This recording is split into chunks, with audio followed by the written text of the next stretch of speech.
أعوذ بالله من الشيطان الرجيم. بسم الله الرحمن الرحيم.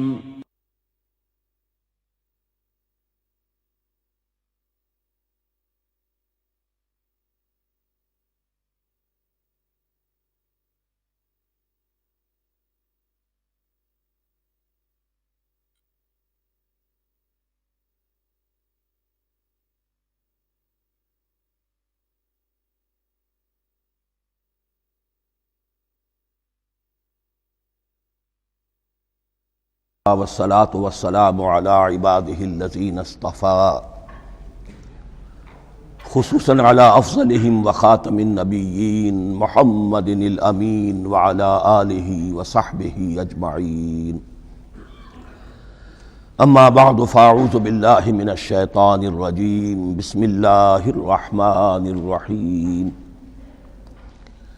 الحمد لله رب العالمين الرحمن الرحيم مالك يوم الدين إياك نعبد وإياك نستعين اهدنا الصراط المستقيم صراط الذين أنعمت عليهم غير المغضوب عليهم ولا الضالين آمين.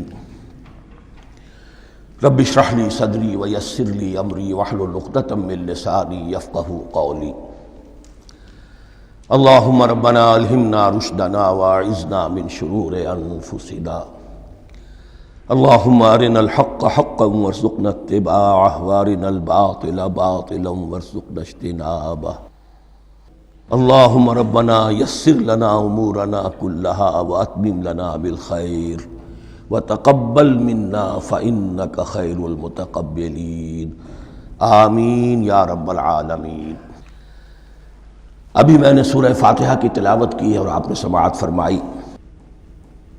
یہ سورہ مبارکہ مصحف کے اعتبار سے تو پہلی سورت ہے ہی، سب کو معلوم ہے، لیکن یہ بھی نوٹ کر لیجئے کہ یہ نزول کے اعتبار سے بھی سب سے پہلی مکمل سورت جو حضور پر نازل ہوئی وہ یہی ہے. اس سے قبل متفرق آیات نازل ہوئیں. 5 آیتیں سورہ علق کے آغاز میں، کچھ آیتیں سورہ قلم یا سورہ نون کے آغاز میں، کچھ آیتیں سورہ مزمل کی ابتدا کی، کچھ آیتیں سورہ مدثر کے آغاز کی. 5ویں وحی تقریباً اس پر اجماع ہے کہ یہ سورۃ الفاتحہ کی ہے اور یہ مکمل سورت ہے جو حضور پر نازل ہوئی. سورۃ الفاتحہ کے معنی ہوئے افتتاحی سورت. فتح یفتح کے معنی ہے کھولنا. مفتاح کنجی کو کہتے ہیں، چابی کو. تو یہ اوپننگ سورہ آف دی قرآن، قرآن حکیم کی افتتاحی صورت. ویسے جیسا کہ میں تعارف قرآن کے ضمن میں عرض کر چکا ہوں، عربوں کا یہ مزاج تھا کہ جس چیز سے انہیں خصوصی محبت ہوتی تھی اس کے بہت سے نام رکھتے تھے. اس کے بھی بہت سے نام ہیں.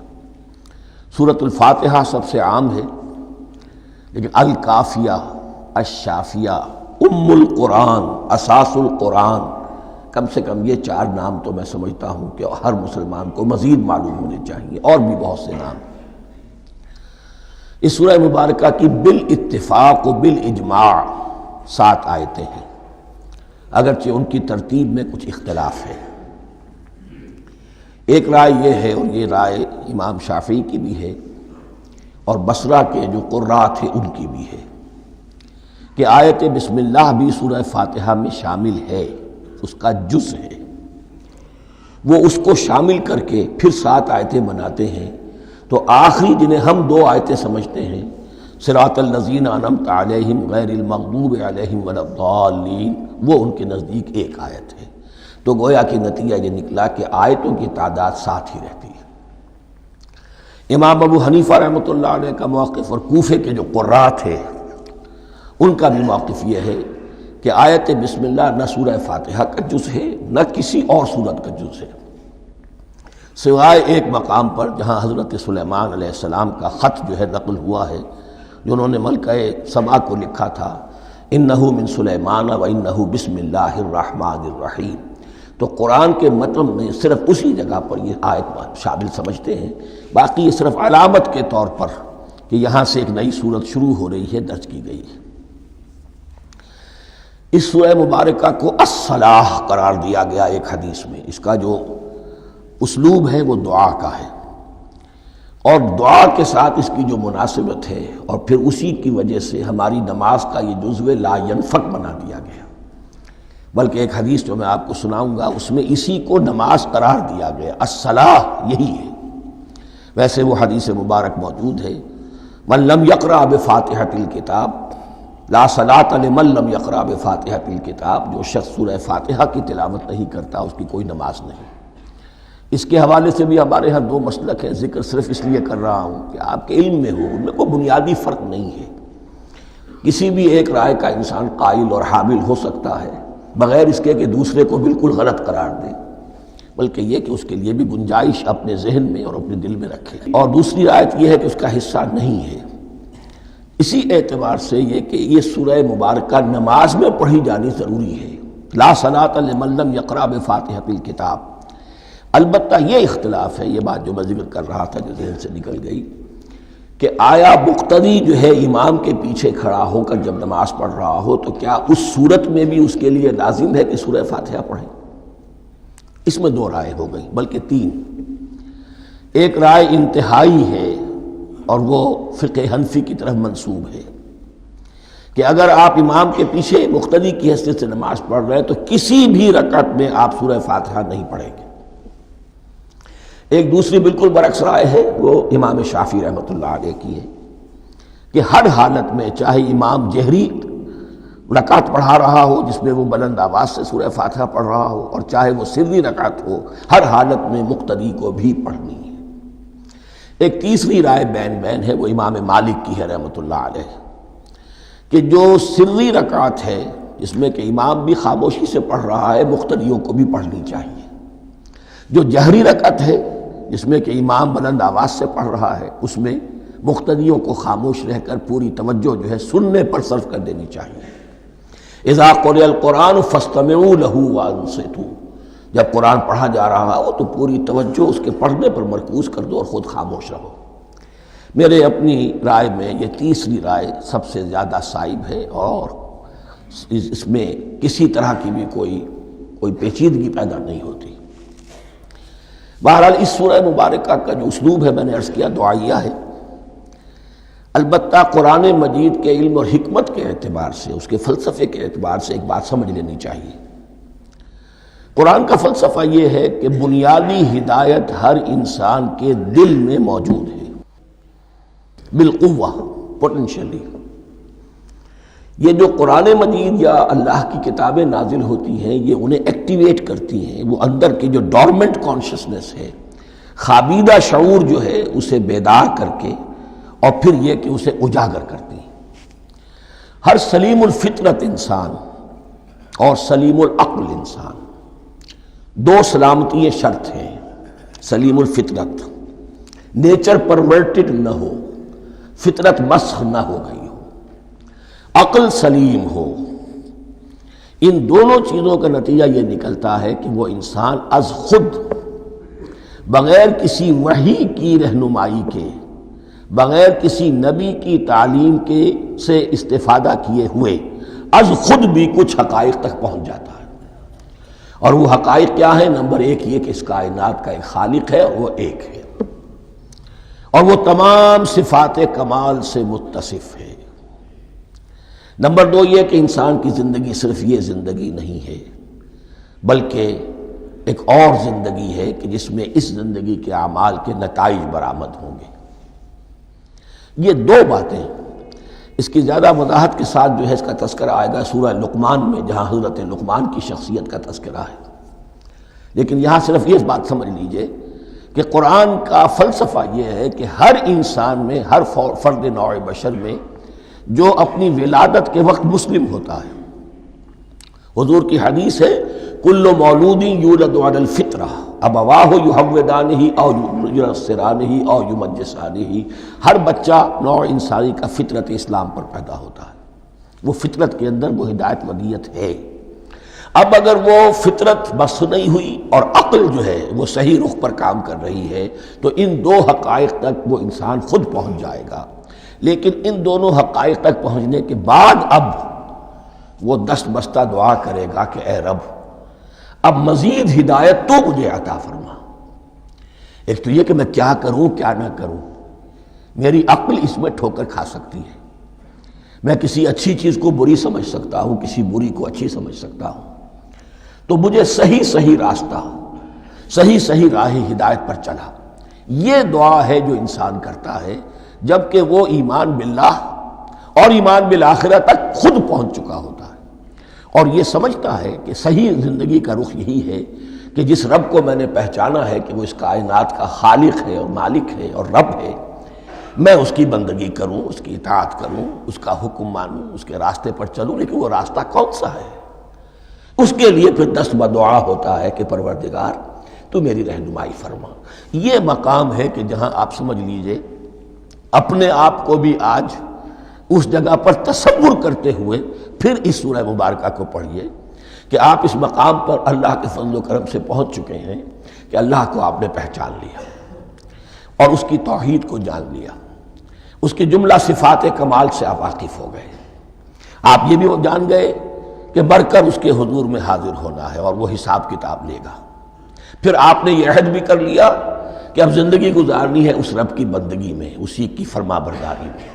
اب یہاں کھڑے ہو کر آپ پوچھتے ہیں کہ اللہ مجھے وہ تفصیلی ہدایت عطا فرما، ایسا نہ ہو کہ کبھی میں کسی راستے پر چلتا ہوا کسی پگڈنڈی پر مڑ جاؤں اور وہ تھوڑی سی جو ڈیوییشن ہو میرے راستے کی وہ میری عاقبت کو برباد کر دے۔ یک لحظہ غافل گشتم و صد سال راہم دور شد، اس لیے کہ ہوتا یہی ہے سیدھے راستے سے ذرا سی کوئی پگڈنڈی جو ہے تھوڑے سے اینگل پر نکلی ہے، لیکن جب چلتے جائیں گے آپ تو جتنے آگے بڑھیں گے اس پر، اس راہ صراط مستقیم سے آپ اتنے ہی زیادہ دور ہوتے چلے جائیں گے۔ یہ ہے قرآن مجید کی حکمت اور فلسفے کے اعتبار سے اس سورہ مبارکہ کا مقام۔ اب آئیے ہم بسم اللہ کرتے ہیں۔ بسم اللہ الرحمن الرحیم، شروع کرتا ہوں میں اللہ کے نام سے جو رحمان اور رحیم ہے۔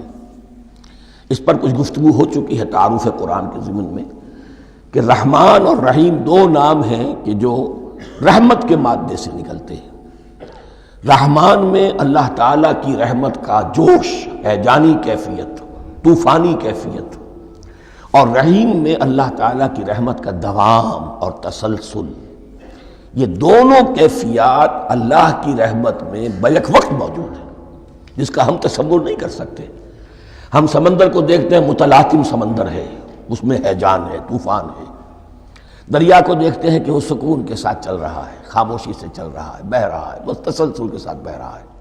ہم ان دونوں کیفیات کو علیحدہ دیکھتے ہیں تو ہمارا ذہن ان دونوں کو بیک وقت اس کا تصور نہیں کر سکتا، تخیل ممکن نہیں۔ لیکن اللہ کی رحمت کی یہ دونوں شانیں مستقلاً ہر وقت موجود ہیں، بیک وقت، اسی لیے ان دونوں کے درمیان کہیں حرف عطف نہیں آئے گا۔ بسم اللہ الرحمن الرحیم، الحمدللہ رب العالمین۔ کل حمد، اور حمد کو ذہن میں رکھ لیجئے، حمد مساوی ہے تعریف جمع شکر۔ عام طور پر ترجموں میں ایک لفظ لایا جاتا ہے، کل تعریف اللہ کے لیے، یہ کافی نہیں ہے۔ تعریف آپ کسی شے کی کر سکتے ہیں جس میں کوئی حسن ہے، خوبی ہے، کسی بھی اعتبار سے، خواہ آپ کو اس کے حسن و خوبی سے کوئی فائدہ حاصل نہیں ہو رہا۔ ایک پھول ہے، بہت خوبصورت ہے، بس ٹھیک ہے، خوبصورت ہے، آپ نے کہا، تعریف کر دی۔ شکر کرتے ہیں آپ اس شے کا جس سے آپ کو کوئی فائدہ پہنچا ہو، استفادہ ہوا ہو، آپ کی کوئی ضرورت پوری ہوئی ہو، آپ کی کوئی مشکل رفع ہوئی ہو۔ اور آپ دیکھیں گے کہ حمد میں یہ شکر کا پہلو غالب ہے۔ جتنی بھی دعائیں ہیں حضور سے منقول، شکر کے مقام پر وہاں حمد آتا ہے۔ بھوک لگی ہوئی تھی، کھانا کھایا، الحمدللہ الذی اطعمنی وسقانی۔ اب یہاں دیکھیے ترجمہ تعریف نہیں، شکر ہے اس اللہ کا جس نے مجھے کھلایا اور پلایا۔ آپ بیت الخلاء سے باہر آئے، نجاستیں آپ سے دور ہو گئیں، طبیعت میں انشراح ہوا، الحمدللہ الذی اذھب عنی الاذی وعافانی۔ وہ شکر ہے اس اللہ کا جس نے اذیت بخش چیزیں مجھ سے دور کر دیں اور مجھے عافیت بخشی۔ تو یہ الحمدللہ رب العالمین، اللہ تعالیٰ کا حسن و کمال اور حسن و جمال اپنی جگہ بھی اس انتہا کا ہے کہ جتنی تعریف اس کا حق ہے ہم کر ہی نہیں سکتے، لیکن اس کے احسانات اور انعامات ہم پر اتنے ہیں کہ ہم ان کو بھی گن نہیں سکتے، لہذا ایک ہی احصاء ہم نے کر دیا الف لام کے ساتھ، الحمدللہ رب العالمین، تمام تعریفیں اور کل شکر اللہ کے لیے ہیں کہ جو تمام جہانوں کا پروردگار ہے، رب ہے، مالک ہے۔ رب میں ایک مفہوم ہوتا ہے ربوبیت کا، اور اس میں مفہوم شامل ہوتا ہے تربیت کا، ربیانی صغیرہ، تو مالک ہونا اور تربیت دینا۔ آپ جس شے کے مالک ہوں گے آپ چاہیں گے اس میں بڑھوتری ہو، اس میں اضافہ ہو، وہ نشو و نما پائے، تو یہ دونوں چیزیں آپس میں ایک دوسرے کا جڑی ہوئی ہیں، پروردگار بھی اور مالک بھی۔ عام طور پر عربی میں رب کا لفظ مالک کے لیے آتا ہے، رب البیت، رب الدار، رب المال، تو مالک وہاں پر ظاہر بات ہے کہ اس سے مراد کیا ہے، مال والا، گھر والا، گھر کا مالک۔ تو کل شکر اور کل تعریف اس اللہ کے لیے ہے جو تمام جہانوں کا مالک بھی ہے اور پروردگار بھی ہے۔ الرحمن الرحیم، رحمان ہے اور رحیم ہے، اب دوبارہ اس کی میں وضاحت نہیں کروں گا۔ مالک یوم الدین، یوم دین کا مختار مطلق ہے۔ دین عربی زبان میں کہتے ہیں بدلے کو، دناہم کما دانو، کما تدینو تو دانو، یہ کہاوت ہے، جیسے اردو میں ہم کہتے ہیں جیسا کرو گے ویسا بھرو گے، کما تدینو تو دانو، تو یہ ہے بدلہ، اس کا بنیادی مفہوم جو ہے وہ بدلہ ہے۔ تو بدلے کا ایک دن ہے جس دن فیصلہ ہوگا کہ کون کیا کما کر لایا ہے اور اسے کیا بدلہ ملنا چاہیے۔ آیا اس کا برائیوں کا پلڑا بھاری ہے کہ اسے سزا ملنی چاہیے، یا اس کی حسنات اور نیکیوں کا پلڑا بھاری ہے کہ اسے جزا ملنی چاہیے، اس کا انعام اور اکرام کے ساتھ معاملہ کیا جانا چاہیے، وہ ایک دن ہے، اسے ہم یوم القیامہ کہتے ہیں۔ اور لیکن اصل بات جو یہاں کہی گئی، یعنی ایک جملے میں تین باتوں کا اعتراف ہو رہا ہے۔ بعث بعد الموت، ایک دن آئے گا کہ ہم مرنے کے بعد تمام انسان اٹھا لیے جائیں گے، پھر حساب و کتاب، پھر اللہ کے ہاں حاضری ہوگی اور حساب کتاب ہوگا، اور تیسرا یہ کہ اس حساب کتاب کے دن کا مختار مطلق اللہ ہے، یعنی کسی اور کو اپنے ذہن میں سہارا بنا کر آپ زندگی گزاریں کہ وہ مجھے چھڑا لے گا، یا وہ ہستی جو ہے اتنی زوردار ہے کہ وہ مجھے بچا لے گی، اس سے اپنے دل کو، اپنے ذہن کو بالکل پاک کر لیجئے۔ مالک یوم الدین، ایک دوسری جگہ پر قرآن میں آیا ہے، اس روز کوئی پکارنے والا پکارے گا، لمن الملک اليوم للہ الواحد القہار، آج کے دن کس کا اختیار مطلق ہے؟ اور پھر کہا جائے گا اللہ کے لیے، الواحد قہار، جو پوری طرح چھایا ہوا ہے، مستولی ہے۔ تو مالک یوم الدین، جو جزا و سزا کے دن کا مالک ہے۔ اب یہاں سے کلام ایک رخ بدل رہا ہے، ابھی تک تو یہ غائبانہ انداز میں کلام ہو رہا ہے، اللہ سے خطاب نہیں آیا اس میں ابھی۔ الحمدللہ رب العالمین الرحمن الرحیم مالک یوم الدین، اب خطاب ہے، ایاک نعبد و ایاک نستعین، ہم صرف تیری ہی بندگی کرتے ہیں اور کریں گے، اور ہم صرف تجھ ہی سے مدد مانگتے ہیں اور مانگیں گے۔ یہ ترجمہ میں کیوں کر رہا ہوں کہ یہ فعل مضارع ہے، عربی زبان میں فعل مضارع حال اور مستقبل دونوں کو کور کرتا ہے۔ ایاک کا جو ہے مفعول فاعلی جو ہے، مفعول جو ہے اس میں ضمیر مفعولی، اسے پہلے لا کر حشر کا مضمون پیدا ہو گیا۔ ہم تیری بندگی کرتے ہیں نہیں، ہم تیری ہی بندگی کرتے ہیں اور کریں گے۔ حال میں ترجمہ کیجئے تو یہ اظہار حال ہے، اور مستقبل میں ترجمہ کیجئے تو یہ ایک عہد ہے، قول و قرار ہے، بہت بڑا معاہدہ ہے۔ وَإِيَّاكَ نَسْتَعِينُ، اور صرف تجھ ہی سے مدد مانگتے ہیں اور مانگیں گے۔ اس میں بھی حال کا ترجمہ اظہار حال، اللہ کرے کہ واقعی ہمارا حال وہی ہو، جب ہم یہ الفاظ کہتے ہیں تو واقعتاً ہم اس پر پورے اتر رہے ہوں کہ اسی کی بندگی کر رہے ہوں اور اسی سے ساری استعانت اور استمداد کر رہے ہیں۔ جہاں تک مستقبل کا تعلق ہے وہ پھر ایک عہد ہے، اہدنا الصراط المستقیم، یہ مقام وہ آ گیا کہ یہاں تک تو اے پروردگار ہم پہنچ گئے، تیرے فضل سے، تیرے کرم سے، فطرت سلیمہ بھی تیری عطا کردہ تھی، عقل سلیم بھی تیری ودیعت کردہ تھی، ان دونوں کی روشنی سے ہم یہاں تک تو پہنچ گئے۔ اب ہماری جو ضرورت ہے، احتیاج ہے، وہ کیا ہے؟ اہدنا الصراط المستقیم، ہدایت بخش ہمیں سیدھے راستے کی۔ یہاں دو باتیں سمجھ لیجئے، انفرادی سطح پر انسان کے لیے نہ معلوم کتنے مرحلے آتے ہیں ہر روز کہ جس میں وہ ایک چھٹک کر کھڑا ہو جاتا ہے، یہ کروں یا یہ کروں، دو آلٹرنیٹو سامنے آ رہے ہیں، فیصلہ کرنا مشکل ہو رہا ہے، قدم قدم پر ہدایت کی ضرورت ہے۔ اور اجتماعی طور پر نوع انسانی تین بڑے بڑے تمدنی مسائل میں واقعہ یہ ہے کہ تسلیم کر لیا جانا چاہیے کہ عقل انسانی اس کو راستہ نہیں دکھا سکتی۔ عام معاشرتی سطح پر مرد اور عورت کے درمیان حقوق اور اختیارات کا کیا توازن ہو، ناممکن ہے، انسان طے نہیں کر سکتا۔ انسان یا مرد ہے یا عورت ہے، عورت سوچے گی اپنے لحاظ، اپنے جذبات کا، اپنے خیالات کا لحاظ رکھے گی، مرد کے جذبات و احساسات کا اس کا کوئی تصور ہی ممکن نہیں۔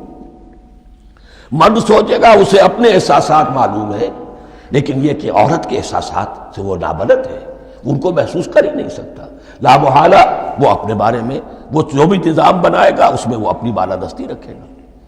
وہ تو ایک ہی ہستی ہو سکتی ہے کہ جو دونوں کی خالق ہے، مرد کی بھی عورت کی بھی، اور اس کو دونوں سے محبت ہے، دونوں کا خیر خواہ ہے، دونوں کا رب ہے، دونوں کو پروان چڑھانا چاہتا ہے۔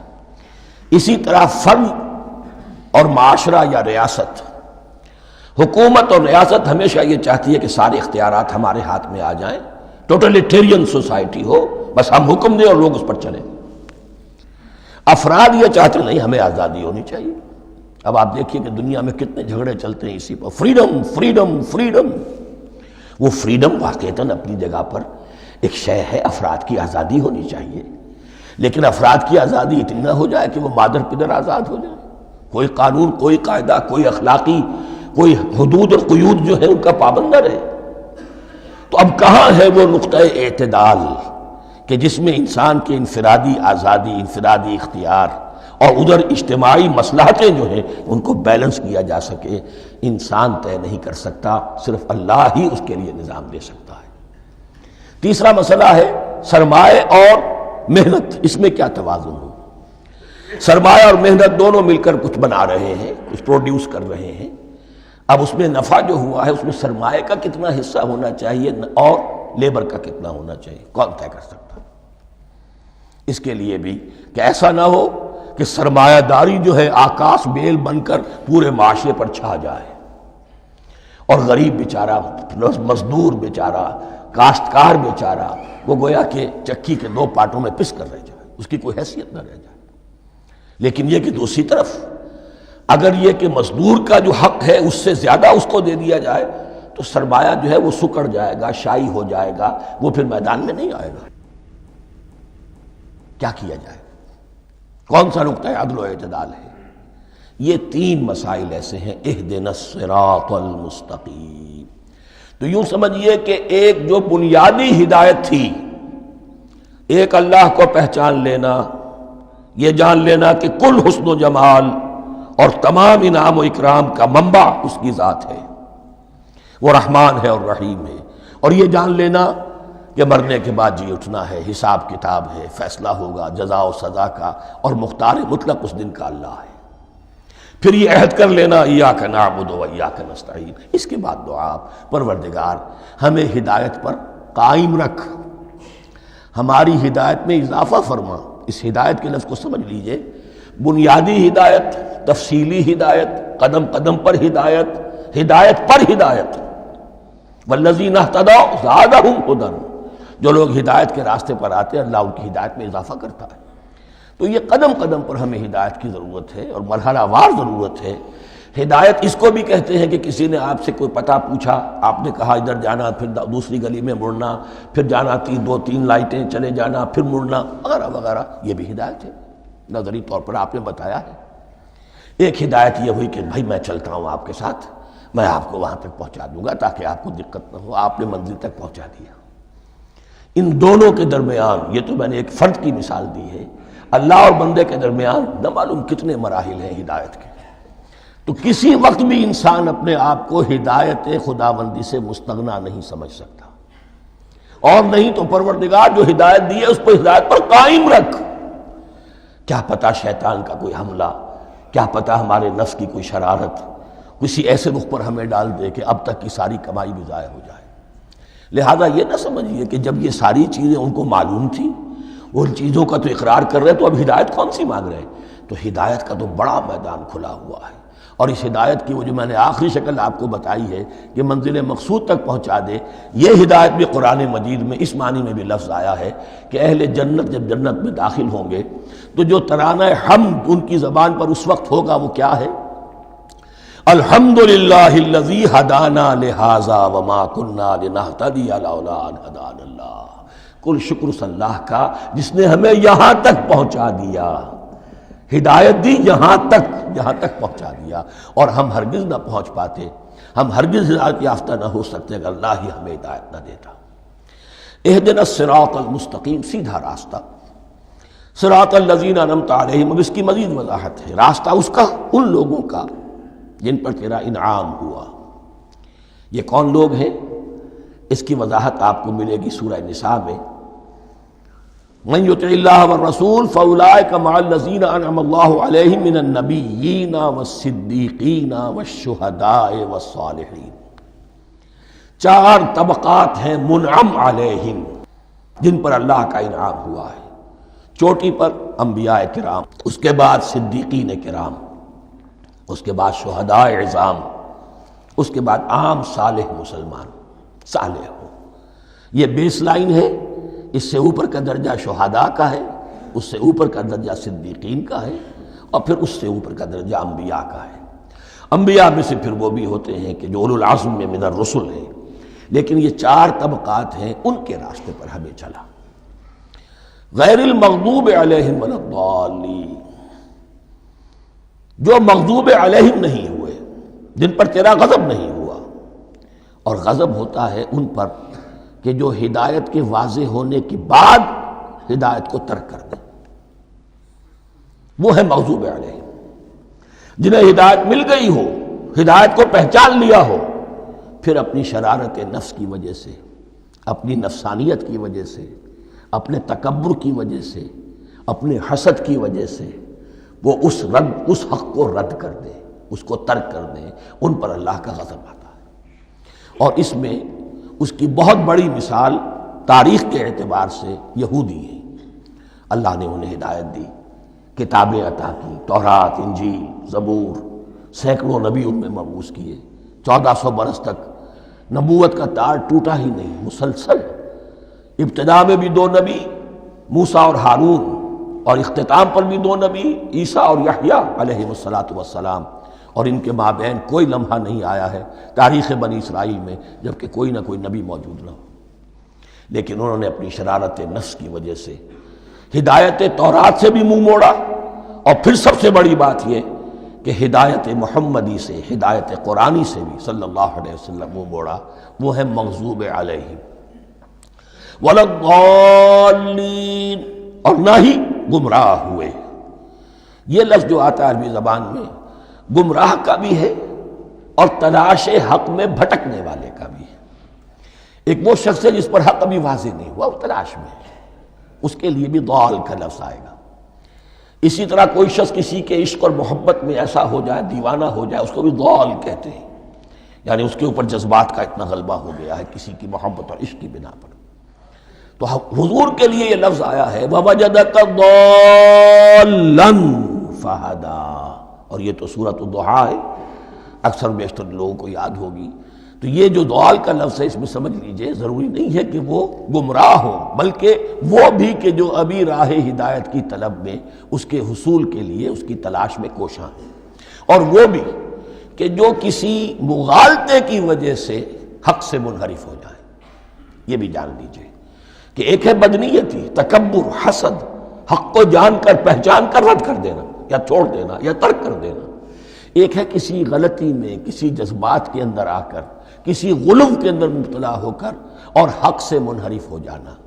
اس کی جو سب سے بڑی مثال ہے وہ نصارہ ہے، عیسائی ہے۔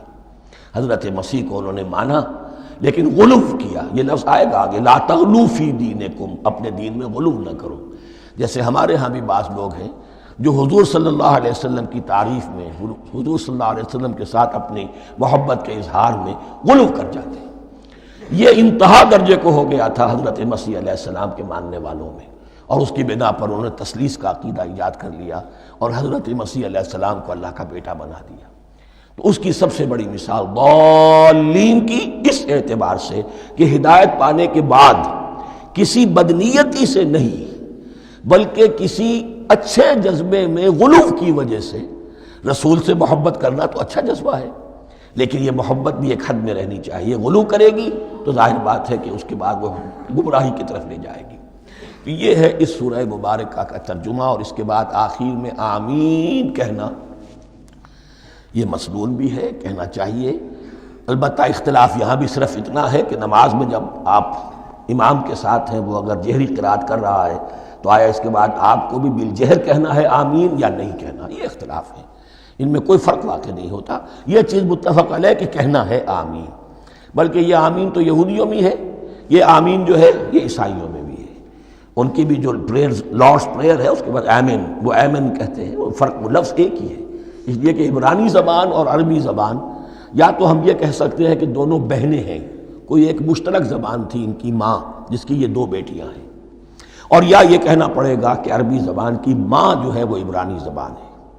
بہرحال بڑا قریبی رشتہ عربی کا اور عبرانی کا ہے، اس اعتبار سے وہ آمین۔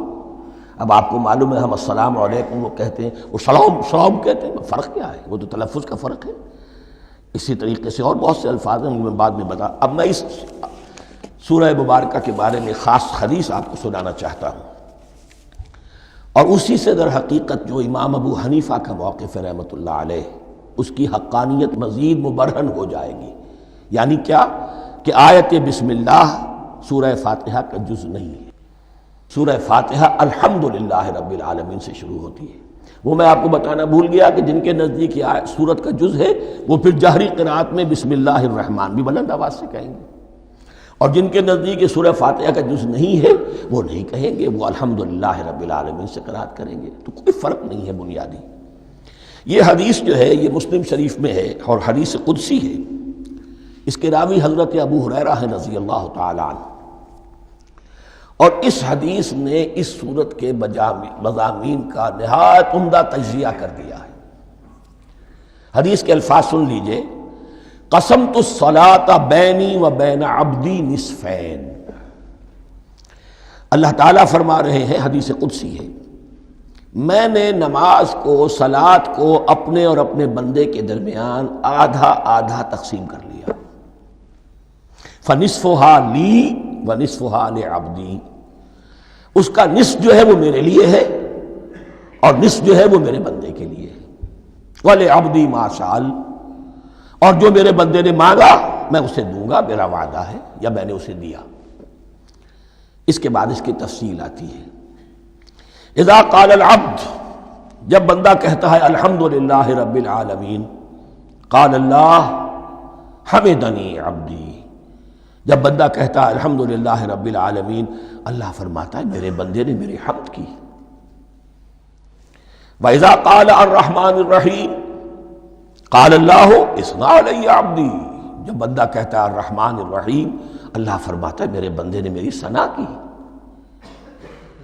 وَإِذَا قَالَ مَالِكِ يَوْمِ الدِّينِ قَالَ اللَّهُ تَعَالَى مَجَّدَنِي عَبْدِي، میرے بندے نے میری تمجید بیان کی، میری بزرگی بیان کی۔ اب یہ تین آیتیں ہو گئیں، تینوں میں اللہ کی حمد ہے، ثنا ہے، تمجید ہے، یہ تین آیتیں خالص اللہ کے لیے ہو گئیں۔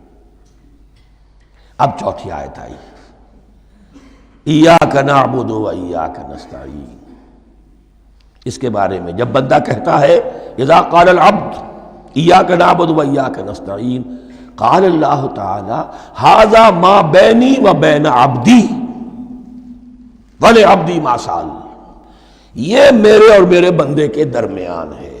یہ تو یوں سمجھیے کہ یہ گرہ لگ گئی ہے میرے اور میرے بندے کے مابین، اس نے مجھ سے قول و قرار کیا ہے، اس نے میری بندگی کا اعتراف کیا ہے، اس نے تسلیم کیا ہے کہ میری ہی بندگی کرتا ہے اور کرے گا، اور مجھ سے مدد چاہیے ہے۔ ھذا ما بینی و بین عبدی، یہ معاہدہ ہے، معاہدہ دو فریقوں کے مابین ہوتا، یہ میرے اور میرے بندے کے مابین ہے۔ وَلِعَبْدِي مَا سَأَلَ، اور میں نے اپنے بندے کو دیا جو اس نے مانگا، وہ میری مدد چاہتا ہے، میری مدد اس کے شامل حال رہے گی۔ فَإِذَا قَالَ، اور جب بندہ کہتا ہے اهْدِنَا الصِّرَاطَ الْمُسْتَقِيمَ صِرَاطَ الَّذِينَ أَنْعَمْتَ عَلَيْهِمْ غَيْرِ الْمَغْضُوبِ عَلَيْهِمْ وَلَا الضَّالِّينَ، قَالَ اللَّهُ تَعَالَى هَذَا لِعَبْدِي وَلِعَبْدِي مَا سَأَلَ۔ یہ تین آیتیں یہ میرے بندے کے لیے ہیں۔ اهْدِنَا الصِّرَاطَ الْمُسْتَقِيمَ، اسی صراط مستقیم کی وضاحت ہے مثبت، صراط الذین انعمت علیہم، اسی صراط المستقیم کی وضاحت ہے منفی انداز میں، غیر المغضوب علیہم ولا الضالین۔ یہ سب میرے بندے کے لیے ہے اور میں نے اپنے بندے کو دیا جو اس نے مانگا۔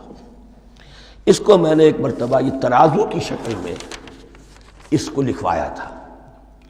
دیکھیے یہ ایاک نعبد و ایاک نستعین، یہ ہے وہ ترازی کی وہ ڈنڈی۔ واو جو ہے ایاک نعبد و ایاک نستعین، واو جو ہے گویا کہ وہ مٹھ ہے جس سے کہ ترازو کو پکڑا جاتا ہے۔ ادھر ایک پلڑا ہے جس کی تین آیتیں ہیں، الحمدللہ رب العالمین الرحمن الرحیم مالک یوم الدین۔ اس کا نتیجہ کیا نکلا؟ ایاک نعبد۔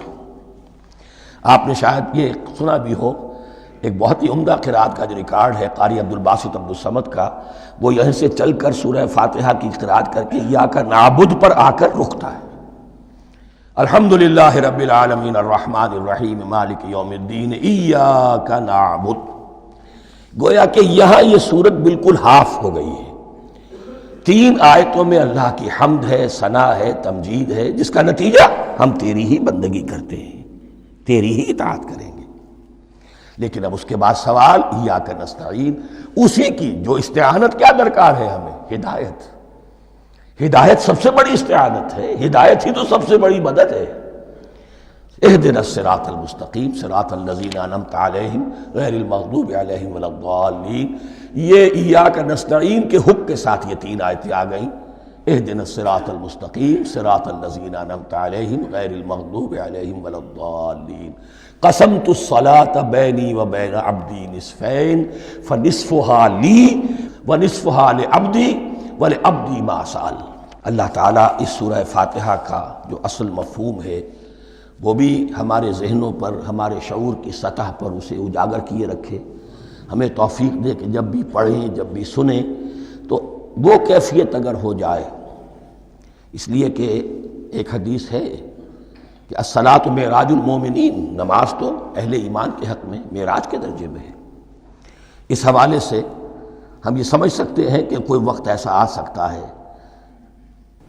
کہ انسان کو واقعتاً، روح انسانی واقعتاً اللہ کے یہ جواب سنے۔ انہونی بات نہیں ہے یہ، ہوتا ہے خطاب آخر، اٹھتا ہے حجاب آخر، کرتے ہیں خطاب آخر، یہ تو ہوتا ہے۔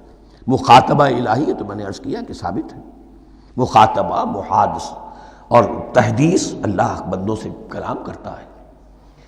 اب آئیے بسم اللہ الرحمن الرحیم، اب یہ سورہ بقرہ شروع ہو رہی ہے۔ سورۃ البقرہ جو 286 آیات پر مشتمل ہے، تقریباً 2.5 پاروں پر پھیلی ہوئی ہے۔ ہر شخص جانتا ہے کہ یہ قرآن حکیم کی حجم کے اعتبار سے سب سے بڑی سورت ہے، لیکن یہ معاملہ صرف حجم کا نہیں ہے۔ نبی اکرم صلی اللہ علیہ وسلم نے اسے سنام القرآن قرار دیا ہے۔ آپ نے فرمایا لکل شیء سنام، ہر چیز کی ایک چوٹی ہوتی ہے، جیسے اونٹ کا کوہان ہوتا ہے۔ وسنام القرآن البقرہ، سنام القرآن، قرآن کی چوٹی جو ہے وہ سورۃ البقرہ ہے۔ یہ نوٹ کر لیجئے جو میں نے کل آپ کو جو مختلف مکی اور مدنی صورتوں کے گروپوں کے بارے میں بتایا تھا کہ یہاں سے اب پہلی منزل بھی شروع ہو رہی ہے اور پہلا گروپ بھی شروع ہو رہا ہے، اور اس کے ساتھ جو اگلی صورت آئے گی وہ اس کا جوڑا ہے، سورہ آل عمران، جس کی سب سے نمایاں علامت یہ نوٹ کیجئے، یہ بھی الف لام میم سے شروع ہوئی، اگلی بھی الف لام میم سے شروع ہوگی۔ اس کے بعد 2 صورتیں مدنی اور ہیں، لیکن ان دونوں میں نہ حروف مقطعات ہے، نہ کوئی اور تمہیدی کلام ہے، براہ راست خطاب سورہ نساء میں یا ایھا الناس اور سورہ مائدہ میں یا ایھا الذین آمنوا، کوئی تمہیدی بات نہیں کوئی حروف مقطعات نہیں، براہ راست خطاب۔ وہ ایک جوڑا ہے سورہ نساء اور سورہ مائدہ، اور یہ ایک جوڑا ہے سورہ بقرہ اور سورہ آل عمران۔ سورہ بقرہ اور سورہ آل عمران کو نبی اکرم صلی اللہ علیہ وسلم نے الزہراوین بھی قرار دیا ہے۔ زہرا کہتے ہیں بڑی روشن چیز کو۔ یہ حضرت فاطمہ رضی اللہ تعالی عنہ کے نام کے ساتھ آتا ہے، فاطمۃ الزہراء۔ تو زہرا بہت روشن، دمکتی ہوئی شے۔ الزہراوین، یہ دو نہایت دمکتی ہوئی صورتیں ہیں جو قیامت کے دن دو بدلیوں کی شکل میں ظاہر ہوں گی، حضور نے فرمایا، اور جو لوگ ان صورتوں سے محبت کرتے تھے ان پر سایہ کریں گے۔ اللہم ربنا اجعلنا منہم، ہمیں اللہ تعالیٰ ان میں شامل فرما دے۔ اس سورہ مبارکہ کو دو حصوں میں تقسیم سمجھیے۔ ویسے تو یہ کہ رکوع آئیں گے، پارے بھی بدلیں گے اس میں، لیکن حصے دو ہیں۔ پہلے حصے میں اصل روئے سخن سابقہ امت مسلمہ سے ہے، یہود سے، بنی اسرائیل سے۔ دوسرے حصے میں اصل خطاب موجودہ امت مسلمہ سے ہے، امت محمد سے صلی اللہ علیہ وسلم۔ پہلے حصے میں 18 رکوع ہیں لیکن آیات 152 ہیں۔ دوسرے حصے میں 22 رکوع ہیں لیکن آیات 134 ہیں۔ گویا کہ اس سے آپ کو توازن نظر آئے گا کہ اگرچہ ادھر رکوعوں کی تعداد کم ہے 18 لیکن آیات کی تعداد زیادہ ہے 152۔ دوسرے حصے میں رکوعوں کی تعداد زیادہ ہے 22 لیکن آیات کی تعداد 134۔ اسی لیے اس کا ایک نام میں نے تجویز کیا ہے، وہ اس لیے تاکہ کچھ حقائق آپ کے ذہنوں میں ان ناموں کے حوالے سے بھی انشاءاللہ محفوظ ہو جائیں گے۔ سورۃ الامتین، دو امتوں کی صورت، اس لیے کہ تقریباً نصف اس کی ساری بحث جو ہے، مرکزی بحث، وہ سابقہ امت مسلمہ بنی اسرائیل، اور دوسرا نصف اس میں سارا خطاب وہ ہے موجودہ امت مسلمہ یعنی امت محمد صلی اللہ علیہ وسلم۔ اس کا جو پہلے 18 رکوع ہیں یا پہلا حصہ ہے، اس کے اندر ڈویژن فردر ہوگی ورٹیکل، عمودی۔ پہلے 4 رکوع، پھر 10 رکوع، پھر 4 رکوع۔ لیکن جو 22 رکوع ہیں دوسرے حصے کے، دوسرے نصف کے، اس میں ڈویژن جو ہے جو ہاریزونٹل ہے، وہ افقی تقسیم ہے، عمودی نہیں، افقی۔ وہ میں بعد میں بیان کروں گا جب ہم وہاں پہنچ جائیں گے۔ ان کو پہلے سمجھ لیجئے کہ اس پہلے حصے کی جو تقسیم میں نے کی ہے، پہلے 4 رکوع، پھر 10 رکوع اور پھر 4 رکوع۔ پہلے 4 رکوع یوں سمجھیے کہ پورے قرآن مجید کے لیے اس کی حکمت اور فلسفے کا جو حصہ مکی قرآن میں بیان ہو چکا تھا اس کا خلاصہ ہے۔ جب یہ صورت نازل ہو رہی ہے تو یہ تو مدینہ میں حضور تشریف لا چکے ہیں، 12-13 سال جو ہے گزر چکے ہیں، اور ان 12-13 سالوں کے دوران 2/3 قرآن نازل ہو چکا ہے۔ اس میں جو بھی حکمت، فلسفہ اور بنیادی دعوت، یہ جو چیزیں مکی قرآن میں بیان ہوئیں، ان کا خلاصہ نچوڑ نکال کر یہاں 4 رکوعوں میں رکھ دیا گیا۔ اگرچہ ان میں بھی جب گہرائی میں آپ دیکھیں گے تو روح سخن جو ہے وہ بنی اسرائیل کی طرف ہے، وہ میں بعد میں عرض کروں گا، لیکن اضافی طور پر یہ سمجھ لیجئے کہ پورے مکی قرآن کے حکمت اور پیغام کا خلاصہ ان 4 رکوعوں میں۔ پھر 10 رکوع ہیں جن میں براہ راست خطاب ہے سابقہ امت مسلمہ، یا بنی اسرائیل۔ اس کے بھی 2 حصے ہیں۔ پہلے ایک رکوع میں دعوت ہے، بڑا انداز اس کا بڑا پیارا ہے، اس میں دعوت ہے، ایمان لاؤ محمد پر صلی اللہ علیہ وسلم۔ اور اس کے بعد 9 رکوع ہیں ملامت کے، ملامت، تنقید، تم نے یہ کیا اور یہ کیا اور یہ کیا، ہم نے یہ احسان کیے، یہ احسان کیے، یہ احسان کیے، تم نے یہ ناشکری کی، یہ ناشکری کی، یہ ناشکری کی۔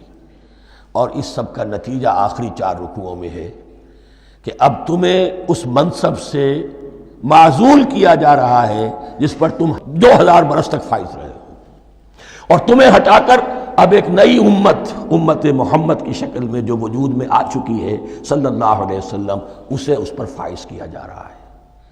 اور اس کی علامت کے طور پر اسے میں کہا کرتا ہوں کورونیشن، تاج پوشی.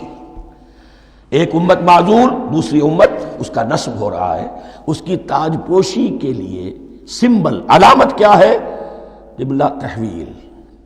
وہ قبلہ یروشلم سابقہ امت کا قبلہ اب ادھر رخ نہیں ہوگا، اب اہل توحید کا قبلہ یہ مکے کی طرف ہوگا، بیت اللہ کی طرف ہوگا.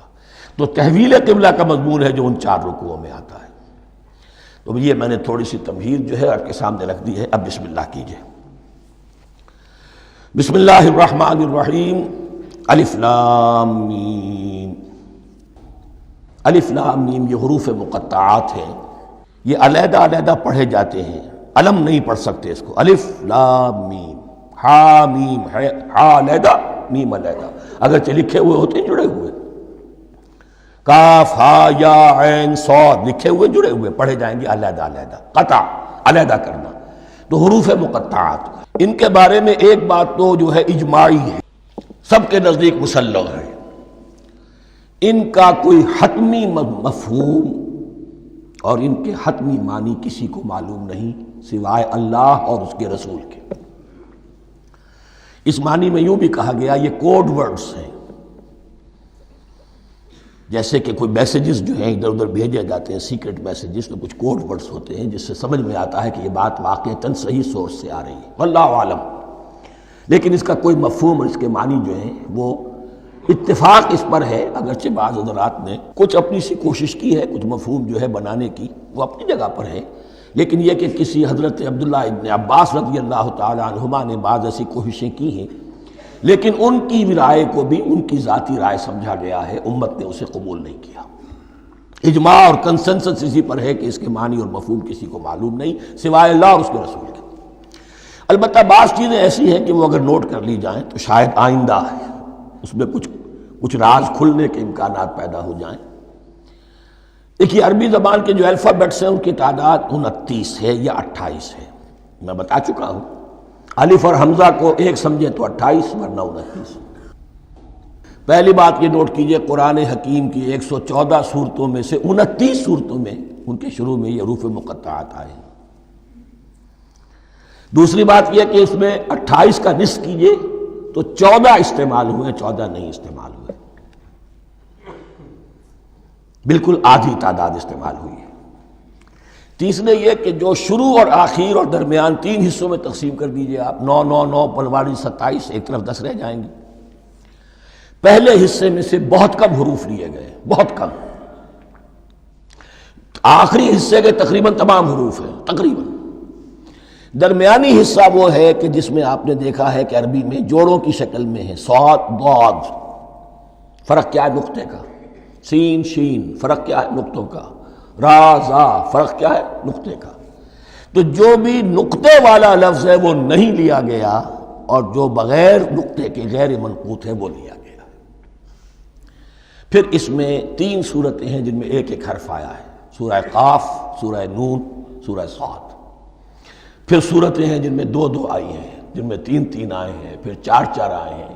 2 ہی صورتیں ہیں جن میں 4 4 ہیں، اور 2 ہی صورتیں جن میں 5 5 ہیں. تو یہ ہے صرف کیوں سمجھیے کہ اعداد و شمار. اس کے حوالے سے کچھ آدمی غور کرے تو شاید کوئی بات نکلے.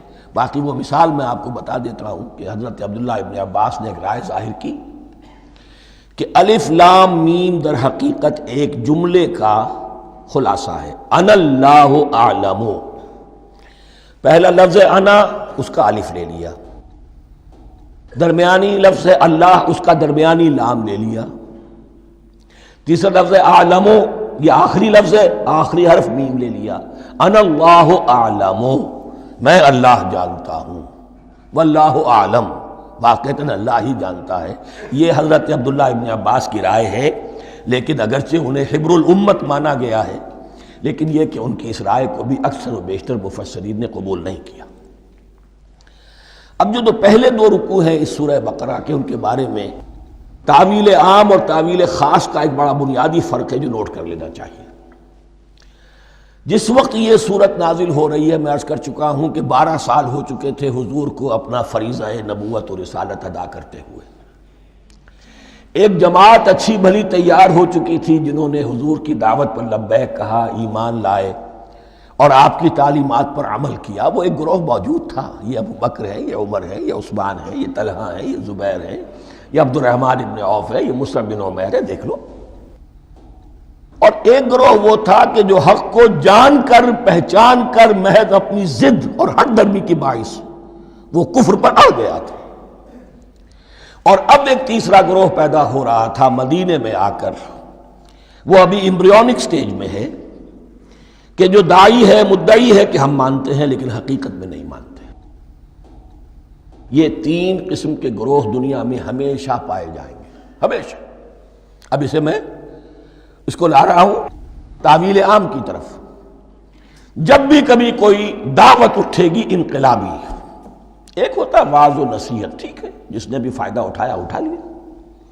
ایک ہوتی ہے دعوت انقلابی، وہ انقلابی دعوت کا ہدف ہوتا ہے نظام کو بدلنا۔ نظام بدلتا ہے تو ظاہر بات ہے کہ جو لوگ اس نظام میں جن کے ویسٹڈ انٹرسٹ ہیں اور جن کو پریولیجز حاصل ہیں، جن کے مفادات ہیں، وہ تو لازماً اپنے نظام کا تحفظ کریں گے۔ ٹکراؤ ہوگا، تصادم ہوگا، تصادم میں جانی نقصان بھی ہوگا، مالی نقصان بھی ہوگا۔ یہ گویا کہ کسی انقلابی دعوت کے لوازم ہیں۔ اگر یہ شے نہ ہو تو دعوت انقلابی ہے ہی نہیں۔ اس اعتبار سے ہر انقلابی دعوت کے جواب میں تین طبقے پیدا ہو جاتے ہیں۔ ایک وہ کہ جو اس دعوت کو قبول کرتے ہیں دیانت کے ساتھ، خلوص کے ساتھ، اخلاص کے ساتھ، اور پھر پوری جواں مردی کا ثبوت دیتے ہیں، ہر چہ بعد آباد، اب جو آئے سو آئے، جان دینی پڑے حاضر ہیں، مال دینا پڑے حاضر ہیں، کوئی تکلیف آئے، کوئی مشقت آئے، کوئی مصیبت آئے، کوئی قربانی کرے، حاضر۔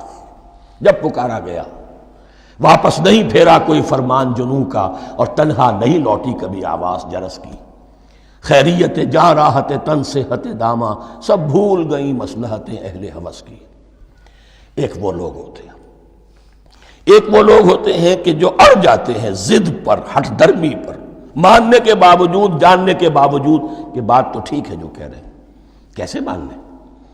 ہماری سیادت، ہماری چودراہٹ، ہمارے مفادات، ہمارے یہ ساری چیزیں، ان سب کے اوپر زد پڑ رہی ہے۔ یہ لوگ اڑ جاتے ہیں، اور پھر کوئی دعوت، کوئی نصیحت، کوئی مزید افہام و تفہیم ان کے حق میں مفید نہیں ہوتی۔ اس لیے کہ صحیح بات ہے جو کہتے ہیں کہ سوتے کو تو جگایا جا سکتا ہے، جاگتے کو کیسے جگائیں؟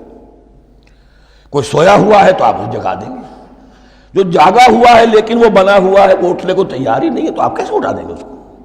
تو جو لوگ جان بوجھ کر حق کو پہچان کر رد کر دیتے ہیں، پھر ان کے حق میں کوئی دعوت، کوئی نصیحت، کوئی تبلیغ، کوئی انذار، کوئی تبشیر مفید نہیں ہوتی۔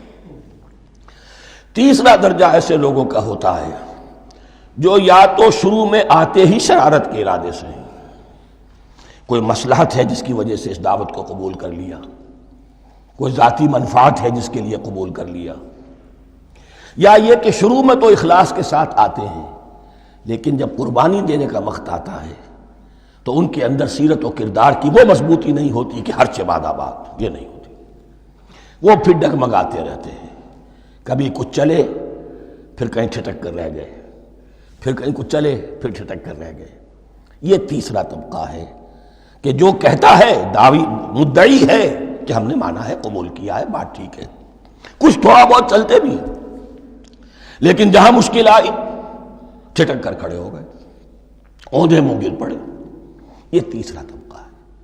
اس کے لیے لفظ ہمارے ہاں منافقین بھی ہے، لیکن اس رکوع میں آ کر، ابھی ان 4 رکوعوں میں نہیں بلکہ سورہ بقرہ میں مکمل میں بھی کہیں نفاق کا لفظ نہیں آیا ہے، اس لیے کہ اسے مرض سے تعبیر کیا گیا۔ یہ مرض ہے ایک، اور اس مرض کے ذریعے سے لوگوں کے اندر جو ہے وہ ایک نفاق کا بیج پڑ رہا ہے، جو ظاہر ہوگا تو منافقت پوری کی پوری کھل کر سامنے آ جائے گی۔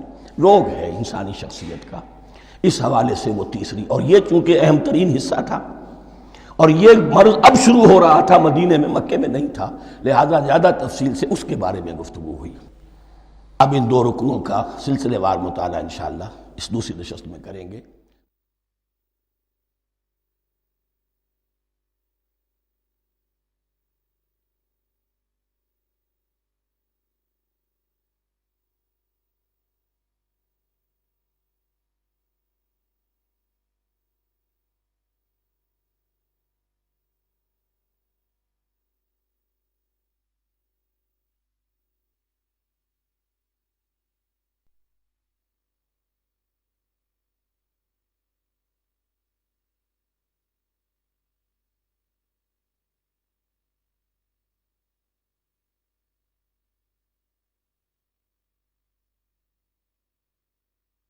أعوذ بالله من الشيطان الرجيم.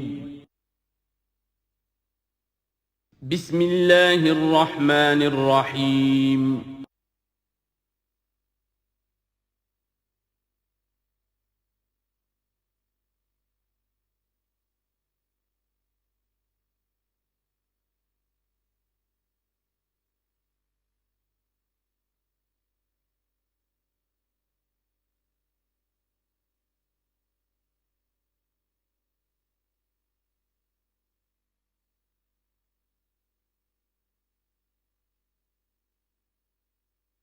اعوذ باللہ من الشیطان الرجیم بسم اللہ الرحمن الرحیم الف لام میم ذالک الکتاب لا ریب فیہ صدق اللہ العظیم۔ الف لام میم حروف مقطعات ہیں جن کے بارے میں عرض کر چکا ہوں۔ ذالک الکتاب لا ریب فیہ، یہ وہ کتاب ہے اس میں کوئی شک نہیں۔ الکتاب اس لیے کہا گیا ہے کہ قرآن مجید کی پیشین گوئیاں اور خوشخبریاں سابقہ کتابوں میں موجود تھیں، اور چونکہ اس سورہ مبارکہ میں اصل خطاب کا رخ جو ہے وہ ہے سابقہ امت مسلمہ کی طرف، تو ذالک کتاب نہیں کہا گیا، ذالک کتاب لا ریب فیہ نہیں، ذالک الکتاب، یہ وہ کتاب ہے، کتاب موعود ہے جس کی پیشین گوئیاں تورات اور انجیل میں موجود تھیں۔ لا ریب فیہ، اس میں کوئی شک نہیں۔ حرف اورا ریب، نئے، تبدیل، نئے، یہی الفاظ آئے ہیں سورہ سجدہ کے شروع میں بھی، الف لام میم تنزیل الکتاب لا ریب فیہ رب العالمین، لا ریب فیہ من رب العالمین، فیہ ھدی للمتقین۔ فیہ دونوں طرف مل سکتا ہے، لا ریب فیہ اسے معانقہ کہتے ہیں، لا ریب فیہ پڑھیں گے تو ہدن سے شروع کر دیں گے، لا ریب پر ختم کر دیں گے تو فیہ ہدن للمتقین، یہ دونوں معنی درست ہوں گے۔ ہدن للمتقین یہ ہدایت ہے، رہنمائی ہے اہل تقویٰ میں جو بچنا چاہیں۔ تقویٰ کا اصل مفہوم سمجھ لیجئے، وقاء یقین، کسی کو بچانا، تقویٰ خود بچنا۔ جن لوگوں کے اندر فطرت سلیمہ ہوتی ہے ان میں اخلاقی حس موجود ہوتی ہے، وہ بری چیز سے بچنا چاہتے ہیں، بھلی کو حاصل کرنا چاہتے ہیں، وہ لوگ ہیں کہ جو گویا کہ اس قرآن کا اصل مخاطب ہے، وہی اس سے استفادہ کر سکیں گے۔ الذین یؤمنون بالغیب، اب ان کے کچھ اوصاف، یہ اصل میں بہت زیادہ واضح ہوتا ہے تعویل خاص کے اعتبار سے کہ دیکھ لو درخت کو اپنے پھل سے پہچانتے ہیں، اس قرآن کے پھل موجود ہیں نا، یہ ابو بکر اور عمر اور عثمان اور علی کون ہیں؟ یہ جو مہاجرین آئے ہیں چل کر، مدینے والوں دیکھو یہ کون ہیں، ان کی شخصیتیں کیا ہیں، ان کا کردار کیا ہے، ان کے اوصاف کیا ہے، یہ کس درخت کے پھل ہیں، یہ اس بینہ کے پھل ہیں، یہ اس ذکرہ کے پھل ہیں۔ بینہ رسول من اللہ یتلو صحفا مطہرۃ فیہا کتب قیمہ، یہ اس شجرہ مبارکہ کے پھل ہیں، دیکھ لو ان کے کیا شب و روز ہے۔ الذین یؤمنون بالغیب، جو غیب پر ایمان رکھتے ہیں۔ تعویل عام کے اعتبار سے اس کا بہت اہم مفہوم ہوگا، جو یہ طے کر لے کہ سوائے مادے کی دنیا کے مجھے اس سے آگے جانا ہی نہیں، unless I can verify۔ آپ کو معلوم ہے کہ میٹیریل جو حقائق ہے وہ تو آپ ویریفائی کر سکتے ہیں، آنکھ سے دیکھ سکتے ہیں، کان سے سن سکتے ہیں، ویریفائڈ ہے۔ جو یہ سمجھ لے گا کہ اس کے بیونڈ کچھ نہیں ہے، اس کے لیے قرآن میں کوئی ہدایت نہیں۔ ہدایت قرآنی کا نقطہ آغاز یہ ہے کہ انسان یہ سمجھ لے کہ جو اصل حقیقت ہے وہ مستور ہے، نگاہوں سے چھپی ہوئی ہے، سامنے جو کچھ نظر آ رہا ہے۔ ایک انگلستان کے بہت بڑے فلسفی کی کتاب کا عنوان ہے appearance and reality, reality and appearance, Bradley کی کتاب۔ اپیئرنس جو کچھ نظر آ رہا ہے یہ حقیقت نہیں، حقیقت اس کے پیچھے ہے۔ اور کنفیوشس کا ایک جملہ ہے جو بہت بڑا حکیم اور فلسفی تھا، چین کا بہت بڑا حکیم اور فلسفی، اور ہو سکتا ہے کہ نبی ہو، واللہ عالم، ہم کہہ نہیں سکتے۔ اس کی تعلیم بڑی اخلاقی تعلیم ہے، اور اس کا جملہ سنیے، یہ یؤمنون بالغیب کی اس سے زیادہ صحیح تشریح ممکن نہیں ہے۔ There are certain things, there's no real, there's nothing more real than what cannot be seen. And there's nothing more certain than what cannot be heard. وہ حقائق جو آنکھوں سے نہیں دیکھے جا سکتے اور کانوں سے نہیں سنے جا سکتے، ان سے زیادہ یقینی اور واقعی حقائق اور کوئی نہیں. There's nothing more real than what cannot be seen, and there's nothing more certain than what cannot be heard.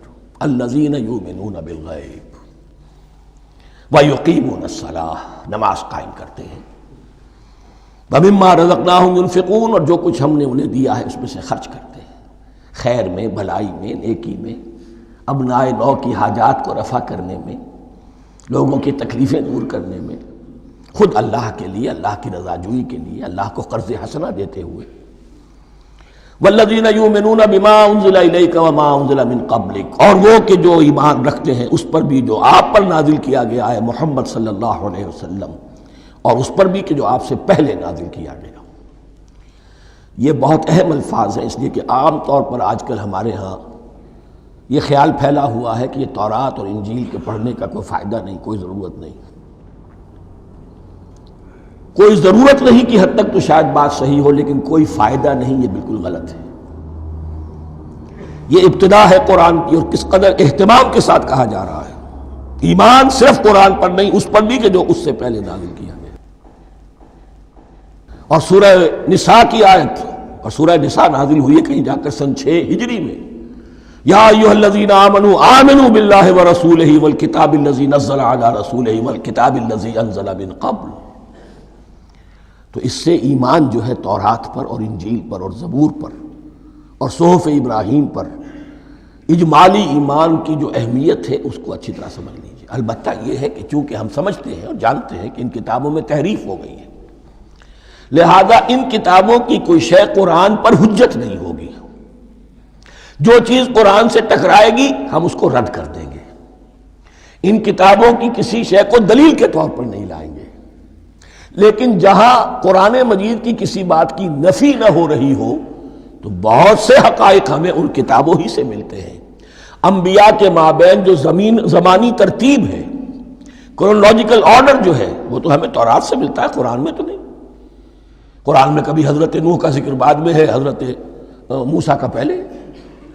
وہاں تو کسی اور پہلو سے ترتیب آتی ہے، لیکن وہاں ہمیں تاریخ ملتی ہے ابراہیم کی، اسحاق کی، یعقوب کی، انبیاء بنی اسرائیل کی، موسیٰ کی، عیسیٰ کی، یہ ساری چیزیں. تو اس کی اہمیت جو ہے اس کو سمجھ لیجئے. والذین یؤمنون بما انزل الیک وما انزل من قبلک وبالآخرۃ ھم یوقنون، آخرت پر وہ یقین رکھتے ہیں. نوٹ کرنے والی بات کیا ہے کہ باقی سب چیزوں کے لیے لفظ ایمان آیا، آخرت کے لیے ایقان. کیوں؟ واقعہ یہ ہے کہ انسان کے عمل کے اعتبار سے سب سے زیادہ مؤثر شے ایمان بالآخرہ ہے. ایمان بالآخرہ ہے تو عمل سیدھا رہے گا کہ ہاں مجھے جواب دہی کرنی ہے، جانا ہے، اٹھنا ہے، اللہ کے حضور حاضری ہے. اگر یہ یقین ہے تو عمل صحیح ہوگا. اس میں کمی ہو گئی تو توحید جو ہے وہ بھی بس ایک عقیدہ، ایک ڈوگما بن کے رہ جائے گی. ایمان بالرسالت بھی بدعات کو جنم دے گا.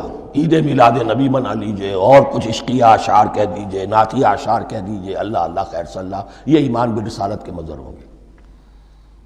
عمل انسان کا درست ہوتا ہے آخرت کے یقین کے ساتھ. وبالآخرۃ ھم یوقنون، آخرت پر انہی کا یقین ہے، انہی کا یقین ہے. یہ حصر بھی ہے اس اعتبار سے کہ یہودی میں مدعی تھے کہ ہم آخرت پر یقین رکھتے ہیں، یہاں کنٹراسٹ دکھایا جا رہا ہے، آخرت پر یقین رکھنے والے یہ لوگ ہیں. اور تعویل خاص کے اعتبار سے وہ لوگ موجود ہیں تمہاری نگاہوں کے سامنے. 13 برس کی محنت کی کمائی محمد الرسول اللہ صلی اللہ علیہ وسلم کی، اس کتاب کی، یتلو علیہم آیاتہ ویزکیہم ویعلمہم الکتاب والحکمہ، اس کا جو نتیجہ ہے وہ تمہارے سامنے. اولئک علی ھدی من ربہم، یہ وہ لوگ ہیں جو اپنے رب کی طرف سے ہدایت پر ہیں.